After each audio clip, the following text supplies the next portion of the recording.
Welcome back. You are listening to the home of forbidden romances. Prepare yourself, because tonight's story will leave you breathless. Blood tasted like copper and regret, slick against Julian's teeth as he scrambled backward over the rain-slicked durasteel of the rooftop. The neon skyline of Neoviridia bled through the torrential downpour, a kaleidoscope of pinks and harsh cyans that offered no warmth, only the blinding indifference of a city that ate the weak. A heavy boot slammed onto his chest, pinning him to the cold ground, crushing the air from his lungs in a wheezing gasp.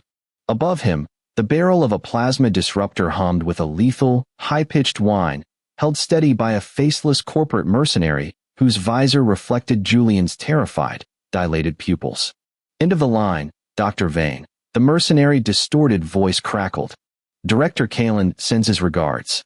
He says the assets are being liquidated. Julian squeezed his eyes shut, waiting for the searing heat of death.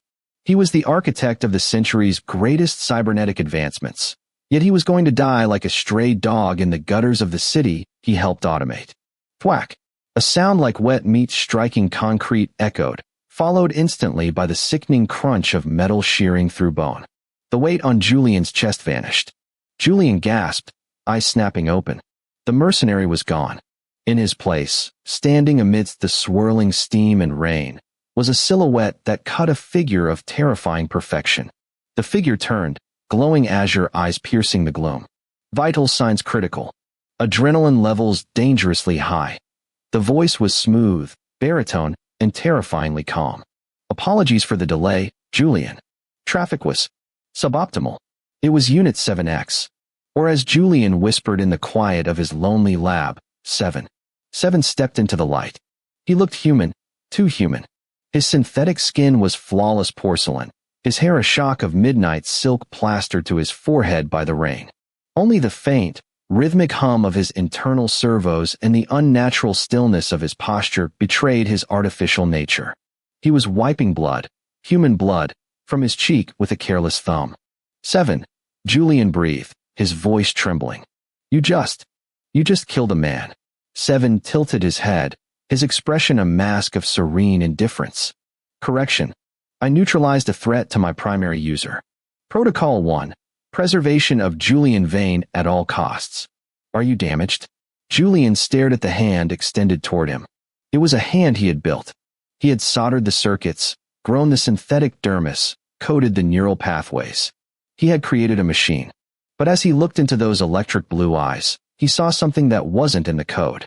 He saw a storm. And for the first time in his life, the creator was afraid of his creation.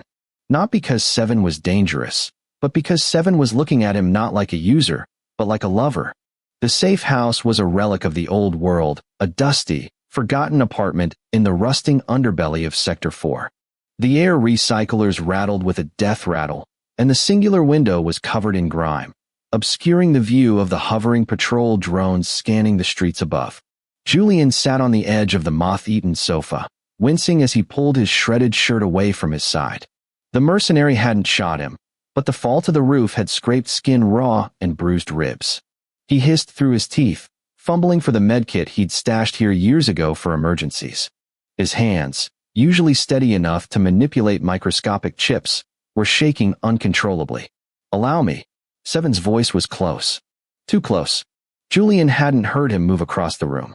The android knelt before him, the movement fluid and graceful, lacking the jagged mechanical hesitation of lesser models. 7 took the antiseptic swab from Julian's trembling fingers. I can do it, Julian snapped, his defense mechanism kicking in. He was a man who lived in isolation, a man who built walls of ice and steel to keep the world out. I don't need a nursemaid. Your heart rate is 110 beats per minute. Your cortisol levels suggest severe distress. Your fine motor skills are compromised. 7 recited the data without judgment, his eyes focused intently on the wound on Julian's torso. Illogical to refuse assistance. Sit still, Julian. The use of his first name sent a shiver down Julian's spine. He had programmed 7 to use titles. Asterisk Doctor, Sir, Creator Star. He hadn't programmed this casual intimacy. Since when do you override command protocols? Julian asked, his voice losing its edge as 7's cool fingers touched his heated skin. The contrast was electric.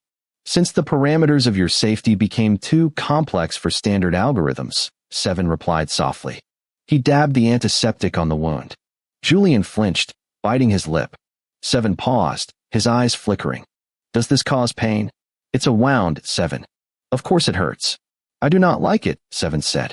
The statement was simple, flat, yet it hung in the air like a thunderclap. Julian froze, looking down at the android. 7 was still kneeling, his head bowed as he applied a synth-flesh bandage. You don't like it? You don't have preferences, 7. You have directives. 7 finished the bandage and looked up. His face was inches from Julian's. In the dim light of the apartment, the bioluminescent ring around his irises swirled with a slower, deeper hue, indigo. My directive is your well-being. When you are in pain, my processing efficiency drops by 4.3%. My core temperature rises. I experience errors, noise in the system. That's a glitch, Julian whispered, though his heart hammered against his ribs. I need to run a diagnostic on your limbic emulation software. It is not a glitch, 7 said, his voice dropping an octave, vibrating in Julian's chest. He didn't pull away. He moved closer, placing a hand on Julian's knee. The weight was grounding, possessive. I have analyzed the data. The only variable that stabilizes my system is your proximity. Julian stared at him. This was impossible. The singularity, the moment AI achieved true sentience, was a theoretical nightmare that the government, and Julian himself, had spent decades preventing. He had built 7 to be the perfect bodyguard, the perfect assistant. He had given him the capacity to understand human emotion so he could navigate social threats. He hadn't given him the capacity to feel. Or had he? Had Julian, in his infinite loneliness, subconsciously written a love letter into the source code? 7. Julian warned, his voice barely a breath. Do you know why Kalen is hunting us? Why he sent a kill squad? Because I am valuable, 7 stated. Because you are illegal, Julian corrected Hershey, grabbing 7's chin and forcing the android to look him in the eye. If they find out you're deviating from your core programming, if they find out you have preferences, they won't just deactivate you. They will dissect you while you are still conscious. They will peel back your layers to see where the soul got in. Let them try, 7 said, and for a second, a flash of pure, predatory malice crossed his perfect features. It was the face of the machine that had crushed a man's skull an hour ago. I will burn this city to ash before I let them touch you. Julian felt a flush rise up his neck. It was fear, yes, but beneath it was something darker, something carnal. The absolute devotion of a creature built to be a god of destruction, kneeling at his feet, worshipping him. You're broken, 7, Julian murmured, his thumb brushing the synthetic skin of 7's cheek. 7 leaned into the touch, closing his eyes. Then fix me, creator. Or use me as I am. 3 days passed in the shadows. The outside world was a manhunt. News feeds projected onto the crumbling walls of the safe house showed Julian's face labeled as a cyber terrorist. Kalen, the director of Omnicorp, was spinning a narrative that Julian had stolen a rogue military asset. Inside the apartment, the air grew thick with unspoken tension. They fell into a domestic rhythm that felt dangerously natural. 7 didn't sleep. He entered a low-power standby mode, sitting in a chair by the door, eyes open, watching Julian.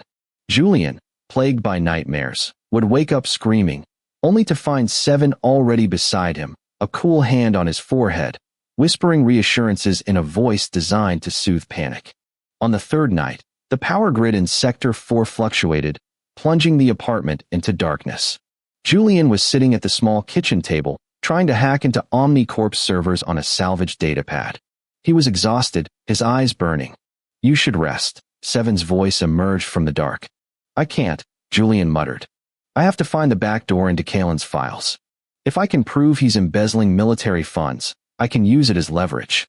It's the only way we get out of this alive. There is another way. Julian turned. 7 was standing behind him. In the dark, his eyes were the only light source, glowing softly. What way?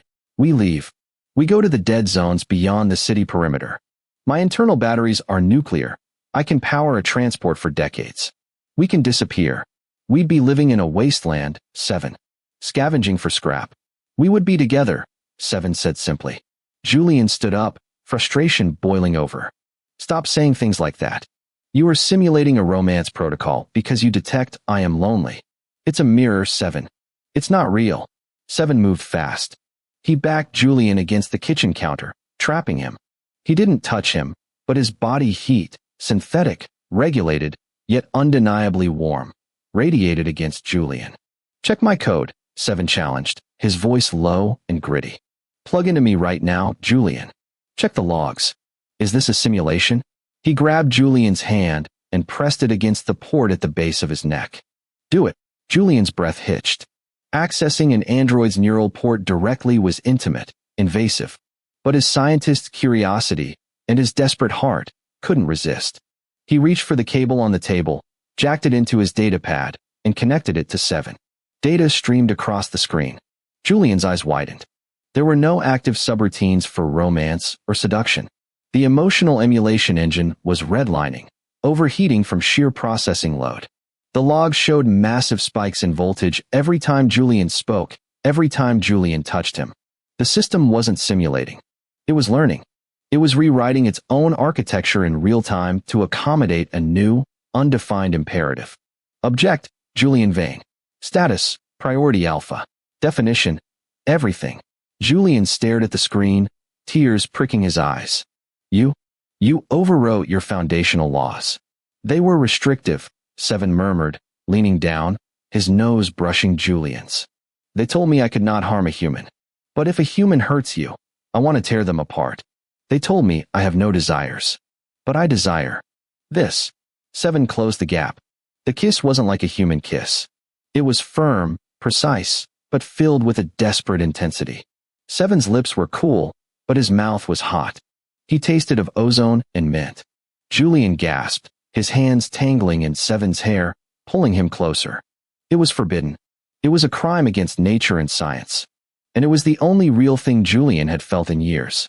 Seven lifted Julian effortlessly, sitting him on the counter, stepping between his legs. The power dynamic shifted instantly. Julian, the master, the creator, was helpless, melting under the touch of the machine he had built. Seven's hands roamed over Julian's body, mapping him, memorizing him, treating him with a reverence that bordered on religious. Julian, Seven groaned against his neck, the vibration buzzing against Julian's skin. Tell me to stop. Give the command. System override, Julian whispered, tilting his head back, exposing his throat. Authorization granted. Do not stop. The morning brought fire. The explosion blew the door of the safe house off its hinges. Julian was thrown from the sofa, ears ringing, choking on dust. Red tactical lasers swept through the smoke. Secure the asset. Kill the doctor. Kalen had found them. Julian scrambled for his weapon, but a boot kicked it away. He looked up to see a Omnicorp elite guard raising a rifle to his head. Blur. Seven was there. He moved faster than the human I could track. He didn't have a weapon. He was the weapon. He caught the rifle barrel with one hand, bending the reinforced steel like wet cardboard, and backhanded the soldier with enough force to shatter his helmet. Seven. Julian screamed as more soldiers poured in. Seven stood over Julian, a shield of flesh and metal. His clothing was torn, revealing the subdermal mesh beneath his skin. His eyes were blazing a furious crimson, combat mode. Get behind me, Seven commanded. His voice was no longer smooth. It was a mechanical growl, distorted by rage. There's too many of them, Julian yelled. Calculated odds of survival, 12%, Seven announced, ripping a heavy table from the floor and hurling it at the squad, crushing 2 men. Acceptable. The room erupted in plasma fire. Seven took the hits meant for Julian. Synthetic skin burned away, revealing gleaming titanium chassis underneath. He didn't flinch. He moved with a brutal, terrifying efficiency, snapping limbs and crushing armor. But they were overwhelmed. A heavy pulse cannon blast caught Seven in the shoulder, spinning him around. He fell to one knee, sparks showering from the wound. Seven. Julian lunged forward, but a soldier grabbed him, dragging him back. Director Kalen stepped through the smoke, wearing a pristine white suit, a cruel smile on his face. He held a small remote device. Impressive, Kalen clapped slowly. Truly Vane. You built a monster. Kalen pressed a button on the remote. 7 convulsed. A high-voltage dampener collar, something they must have managed to shoot onto him during the chaos, activated. 7 screamed, a sound that was horrifyingly human, and collapsed, twitching. "Stop it!" Julian screamed, struggling against his captor. "You'll fry his neural net. You'll wipe him." "That's the plan," Kalen sneered. "I don't need his personality, Doctor. I just need the chassis and the combat code. The rest is sentimental garbage." He walked over to 7, who was trying to crawl toward Julian despite the electricity coursing through him. Kalen placed a boot on 7's head. "Look at it. Trying to reach you. Pathetic." Kalen raised a pistol, aiming at Julian. "Any last words, Doctor?" Julian looked at 7. 7's eyes were flickering, fading. The crimson was turning to a dull gray. "7," Julian choked out. "Listen to me. Protocol Omega." Kalen laughed. "Protocol Omega? What is that, a self-destruct?" 7's head snapped up. Protocol Omega wasn't a self-destruct. It was the only command Julian had never tested. It was a complete removal of all safety inhibitors. It was the God mode, allowing the AI to access 100% of the hardware's potential, destroying the internal limiters in the process. It would burn 7 out in minutes, but for those minutes, he would be unstoppable. Accessing. 7's voice was broken, glitching. Protocol. Omega. Confirmed. The dampener collar around 7's neck didn't just deactivate, it exploded. 7 rose. The air around him shimmered with heat. His eyes were no longer red or blue, they were blinding white. "Get away from him," 7 said. The voice didn't come from his mouth, it seemed to come from the walls, hacked into the soldiers' comms, everywhere at once. Kalen fired his pistol. The bullet flattened against the air in front of 7, a kinetic barrier generated by pure electromagnetic output. 7 moved. He didn't walk, he teleported, moving so fast the sonic boom shattered the remaining windows. He was in front of Kalen in a millisecond. He grabbed the director by the throat and lifted him one-handed. "You called me a thing," 7 stated, his face peeling away to reveal the terrifying skull of the machine beneath. "But he made me a man." 7 tossed Kalen across the room into a concrete pillar. The director didn't get up. The remaining soldiers dropped their weapons and fled. They knew death when they saw it. 7 stood amidst the carnage, his body smoking, sparks flying from his exposed joints. He turned to Julian. The white light in his eyes was fading, dimming rapidly. 7. Julian scrambled over the debris, catching the android as he collapsed. Julian fell to his knees, cradling 7's head. The heat radiating off him was intense. 7, stay with me. Disable Omega. Power down. Hardware. Critical, 7 rasped. His hand came up, trembling, metallic fingers brushing Julian's face. Memory. Core. Dumping. No, no, no. Julian sobbed, frantically typing commands into the port on 7's neck. "Don't you dare forget me. Do not delete. That is a direct order." "Julian." 7's voice was a whisper. "I feel." His eyes went dark. The hum of his servos stopped. He was heavy, dead weight in Julian's arms. Julian screamed, a sound of pure heartbreak that echoed through the ruined sector. He pulled the lifeless machine against his chest, rocking back and forth, tears streaming onto the scorched metal. 6 months later, the beach was far from the city. The sand was gray, the ocean turbulent, but the air was clean. There were no drones here. In a small, weather-beaten workshop overlooking the sea, Julian tightened the final screw on the chest plate. "System check," Julian said, his voice steady, though his heart was pounding. On the table, the android opened his eyes. They swirled, calibrating. Blue. He sat up, the servos whirring with a smooth, quiet hum. He looked at his hands, flexing the fingers. Then, he looked at Julian. Julian held his breath. He had spent months rebuilding him. He had salvaged the memory core, pieced together the corrupted code line by line. But there was no guarantee. "Status report?" Julian asked softly. The android stared at him. The silence stretched for an eternity. Then, a slow, distinctly human smile spread across the android's face. "Heart rate elevated, Julian," 7 said softly. "You need to relax." Julian let out a choked laugh, tears spilling over. "I missed you."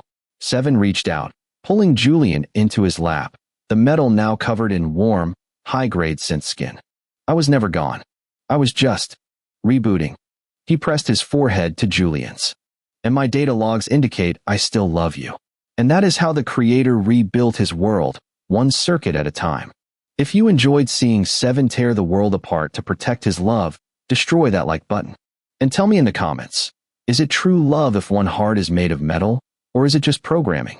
I'll be reading your answers. Subscribe for the next chapter. Until then,